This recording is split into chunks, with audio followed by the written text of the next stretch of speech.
Jimmy, what are you doing? I'm packing. Packing? Are you going on vacation? No, I'm not going on vacation. I'm leaving the country. Why are you leaving the country? I can't stay for another 4 years of this. Who knows what he's gonna do? Who? Donald Trump? Yes, Donald Trump. You've heard him. He said he has a list of enemies. You think I'm not on that list? Jimmy, calm down. You're acting like a stupid little baby. Oh. When the going gets tough, what do the tough do? Get going. And that's what I'm doing. I'm getting going. Ow! Jimmy, we need you. We need you to help us get through this. You have a very important voice. I do? Yes, Jimmy. This is your country. We need you. Well, maybe you're right. Yeah, do it for the blue, white, and red.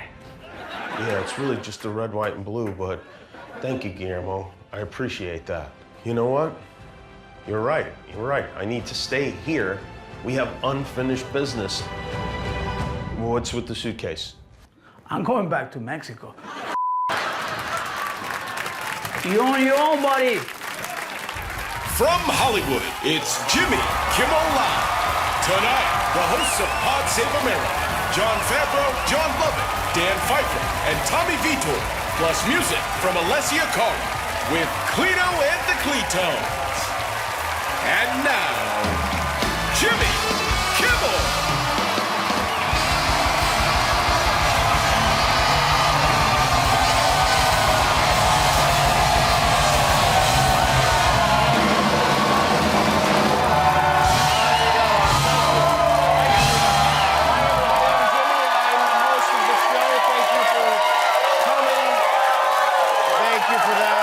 That. I hope you're well. You know, I spent a lot of time over the last 17 hours or so thinking about what I would say tonight, what there even is to say tonight. And there's nothing. Good night, everybody. Let me tell you, that was the worst Taco Tuesday of my whole life. We had the choice between a prosecutor and a criminal, and we chose the criminal to be president of the United States. More than half of this country voted for the criminal who's planning to pardon himself for his crimes. I guess this election wasn't rigged. That's weird, though, right? I mean, he said it would be rigged. He said it was being rigged while people were in line voting. Isn't it remarkable that this time the fix wasn't in? Last time the Democrats cheated. This time we chose not to, I guess. I don't know. This Donald Trump, he's like the Emperor from Star Wars. He's old, he's evil, and he keeps coming back with no reasonable explanation whatsoever.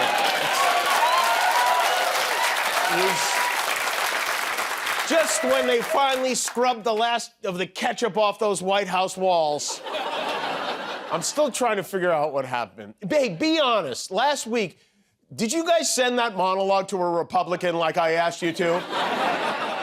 Those of you who are hate-watching this show right now, wanting to watch me suffer, you will be happy to know that there was no joy in Mudville last night. I was all over the place. 1 minute, I'm watching these long lines in every city, and I think, oh, that's beautiful, democracy in action. Next minute, there's a reporter chatting with some bro at Arizona State who said he voted for Trump because Kamala didn't go on Joe Rogan's podcast, and I'm like, where did I leave my passport? Is this... My kids were very upset. You know, every once in a while when something bad happens, we let our kids curse for 30 seconds. We tell them they have 30 seconds to say any word they want, and all the words they choose are curses. So at breakfast this morning, my wife tells our daughter, Jane, who's upset, she said, you know, you can do it. And just as she starts the cursing, our 7-year-old Billy comes down the stairs. He's wearing a black Adidas tracksuit and high tops and a pair of Ray-Bans. He looks like the fourth member of Run DMC. And he just hears the tail end. He says, what's going on? And my wife says, well, Donald Trump won. And he goes, and I have to say it almost made losing the election worth it. I got a lot of texts yesterday, all day and night, from anxious friends and family and coworkers. And I have to say, a lot of them involved diarrhea. Diarrhea was at an all-time high in America yesterday, which made me wonder, what is it about me that makes others so comfortable sharing that information? like I'm Princess Diarrhea or something here, but President Biden watched the action from the White House last night. He was squinting at the TV and trying to change the channel with an old calculator he thinks is a remote. But I was thinking about him. It must have been weird for him to watch that. It was supposed to be him on the ballot. It's like that movie, Final Destination, where the guy has a premonition and gets off his flight and then watches from the gate as the plane that he was supposed to be on explodes. It was like that, but with diarrhea. And President Biden called Donald Trump today to congratulate him and to invite him to the White House to discuss the transition and maybe watch a little Matlock starring Kathy Bates. Kamala Harris called Trump today, too. She conceded and then explained what the word conceded means. Trump's like...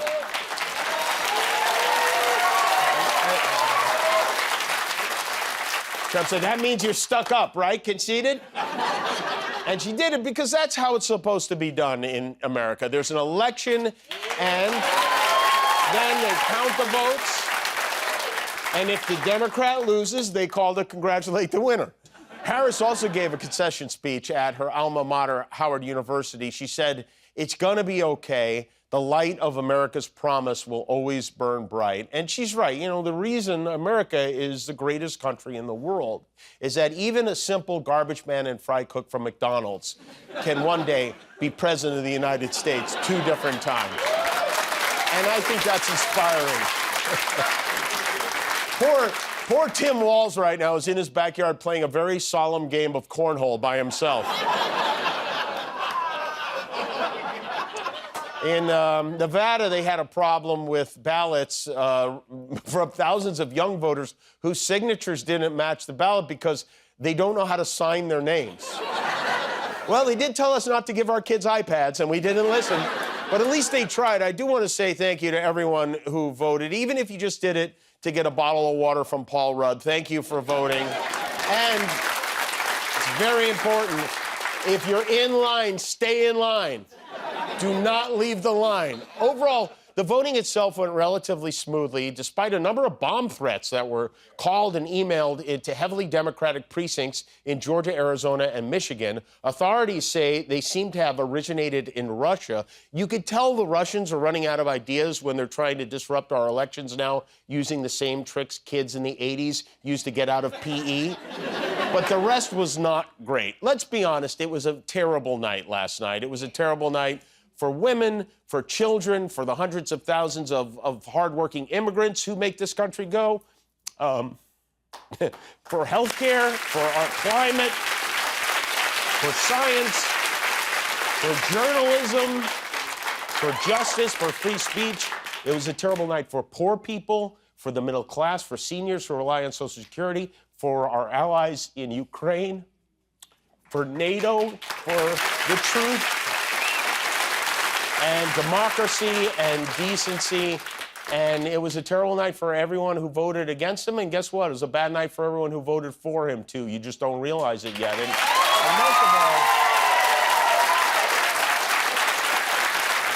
most of all, it was an absolute disaster of a night for Melania.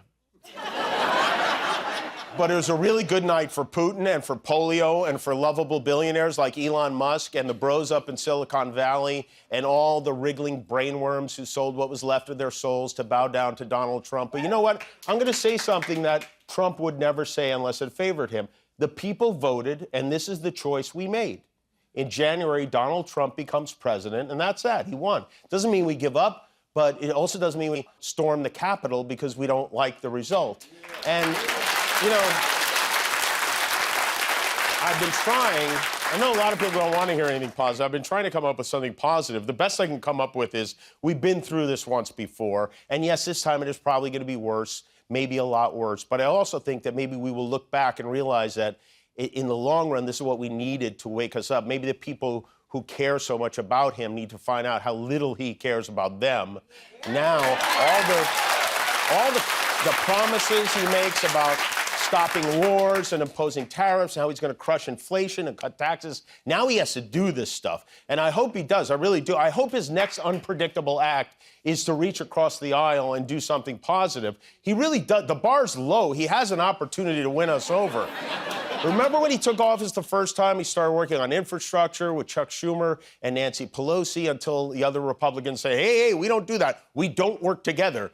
Maybe this time he'll shock us and actually do some productive things. He won't, probably, but he could.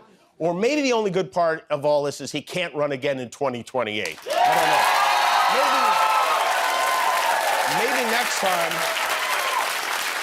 Maybe next time the Republicans will nominate an orangutan for president. Why not? At least make it fun. My only request to President-elect Trump is that he let me share a prison cell with Taylor Swift. I'm really good at making bracelets, and I think we'd get along just fine. We'll see how funny that is in 6 months when the great talk show host roundup begins. Raise your hand if you have at least one family member with whom you are no longer on speaking terms as a result of this election. All right, well, it's fewer than I thought, but still too many. You know, over the past few months, a lot of close relationships have been damaged or destroyed. And if you did lose a relative to this race, I would like to offer to share my cousin Mickey with you. This is my cousin Mickey. She's the best. She's thoughtful. She's kind. She's always happy. She makes a really good Rice Krispies treat. She'll always make your birthday special, whether you want her to or not, and she always has balloons on hand. So Mickey is going to be America's cousin from now on, for those who don't have one anymore. Mickey, please share something positive, inspire us, share something with the new members of your family. Go ahead. Well, just be yourselves and don't let anything break your spirit. Keep your spirits up, persevere, and everything's gonna be okay. Be true to yourself and keep listening to this guy because he's the best cousin around. Oh, thanks. Thank you, Mickey. She rides into work on a unicorn, everybody. Listen, I'm disappointed. I know a lot of you are too. I thought common sense would prevail. I'm so stupid. I always think it's gonna, but for a lot of people, this just isn't important. It's not high on their list. There's evidence that many voters didn't even realize Joe Biden wasn't on the ballot anymore. Over the past 2 days, there was a spike in Google searches for the phrase, "Did Joe Biden drop out?" Most of them coming from this IP address. Now, the idea that after all the talk about this election, I mean, it was literally the only thing people talked about for a year. So the idea that some Americans didn't know who was running seems so crazy to me. So we decided to conduct our own totally unscientific poll. We went out in the street today and we asked people if they voted today. And of course, the election was yesterday. But did our fellow Americans know that? Well, let's find out. Okay, today is Wednesday, November 6th, Election Day. Yes. You plan on voting today? Yes. Do you know where your polling place is? It's by my house. Yes. By your house. Are there big lines at the polling place today? Yes, there is. Are you worried about standing in line? Or is that part of the whole process? It's part of the whole process. Yeah, you need to make sure that you stay and vote. Even if that line is a little long, you just got to make sure you stay in that line. Let me ask you this, Andres. Do you think Joe Biden still has a chance? Yes. One last thing. Are you going to set your clocks back next weekend? Yes. Of course you will. Of course. Today, Wednesday, November 6th, obviously Election Day. Are you excited about it?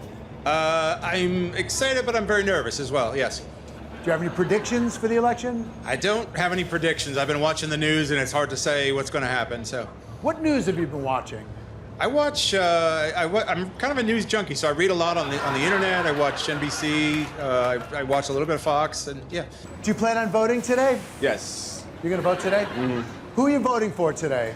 Harris. Harris? Yes. Great. She could use that vote. You think Harris can still get it done?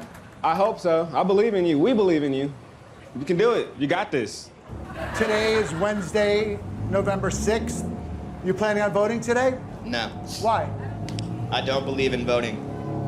I don't really think our vote matters. I think it's the higher-ups at Wall Street that pick whatever is happening, period. You think they're just not listening to the common people? Yeah, absolutely. They need bigger ears. Yeah. Today's the big election. Where are you going to be watching the voting results today? Just from home. From home? Yeah. Who are you watching with? My boyfriend. Is he voting today? Yes, yeah. Are there long lines at the polls you're seeing today? Not at the place we went to. No, it wasn't too bad, but. Do you want to wish Kamala Harris good luck today in the I election? do. Look right in there and tell her. Okay, good luck with the election. I really hope you win. I'm putting all my hope into it, so yeah. Why is it so important for people to get out today, Wednesday, November 6th, and vote? Because a lot of rights are on the line, and it's important to have your voice be heard.